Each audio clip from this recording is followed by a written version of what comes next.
So part of the process, these guys need to go inside the tubes here.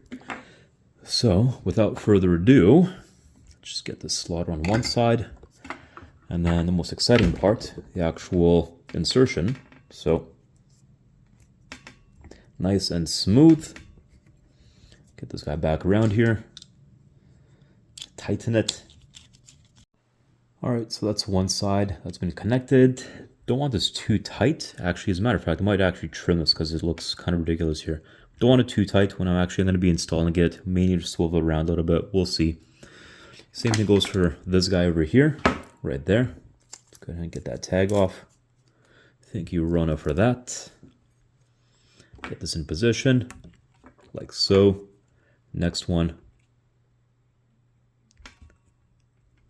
God damn it. Loosen that up a little bit. So, not exactly sure what happened there, but Instagram goofed. But long story short, these two guys were originally connected by this plastic tube here, which you can see had to get melted with my creme brulee little device here. So that's good. These guys are loosened up a little bit, since when I do install these, they may need to be swiveled around a little bit. So we'll see how that goes. And then the final step with my catch can here is just to cover this guy up like that. There we go. Nice. Perfect. All right, today's fun and games. Catch can, this bracket are gonna go in here. Let's take a look, assess. So, this piece of crap needs to get mounted, I believe, right in there. Let's take a look. Okay, with the mount in place here, feeling pretty sturdy, more or less. Time to take the cowl off, and all right, that is now off. So I'm gonna take over this beauty cover and start to get to the back here too. So with this guy, with the hoses, went to my clamps, cut them all down, also sanded them.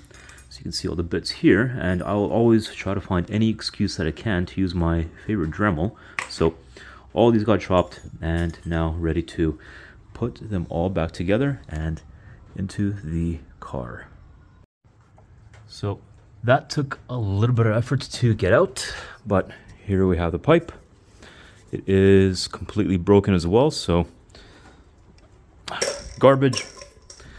But what I'm also going to be doing is, for the back right over there, I have my RB PCV valve replacement. So while I'm in there, might as well get this guy in here too. All right, old PCV out for others considering doing this. You'll have to take the fuel rail, or whatever the hell you want to call this piece, out to actually pull this guy out. I had it in here initially, but it's next to impossible to yank it until I actually removed it. But going forward, this RB one is going in next. So let's go ahead and install that. So with all of this now connected, cash can here, nice and snug. These guys connected here. You can see this is more or less pretty firm. Well, no, it is pretty firm. And this guy here, this connector, found this interesting. The way that this actually works is that it basically just holds it in with this here, so you can actually rotate it and it still stays clipped in. I found that particularly interesting with this mechanism. And this has all been tightened up. This is now tightened up too. Ready to start the car and make sure there's no leaks or anything else suspicious taking place. Let's go.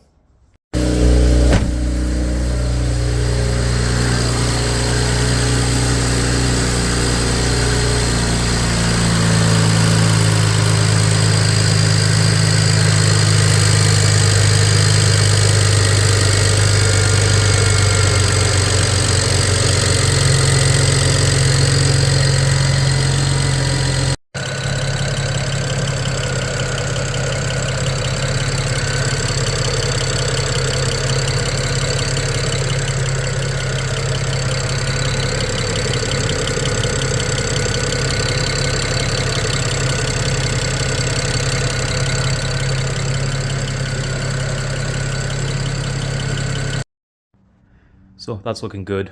Tightened it up, snugged it up a little bit more.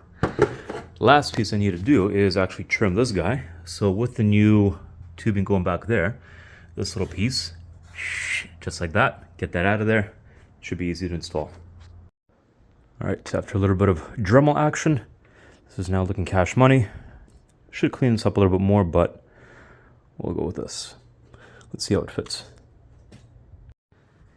And with that in, you can see where the cut was made and how the hoses now come out from there. Beautiful.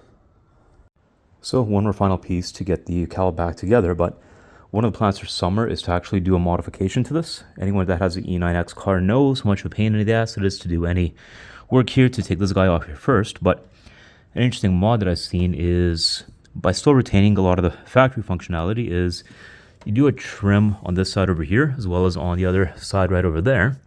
So you retain a lot of the actual OEM functionality with this. If it rains, you're not going to get rainwater in the DME and toasting your car that way.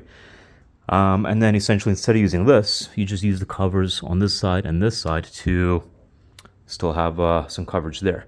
But the big piece is that you still are able to use this and still kind of make your life a bit easier by having the cut out there. That's coming in summer. So probably not going to happen today, but typically after I do something with the car, I like to do a quick shakedown, make sure that nothing is operating as it shouldn't be. So I'm not going to drive anywhere far distances today, but just a simple cold start. It still seems to be okay, but I think tomorrow I'll probably go out for a longer drive and see how things go.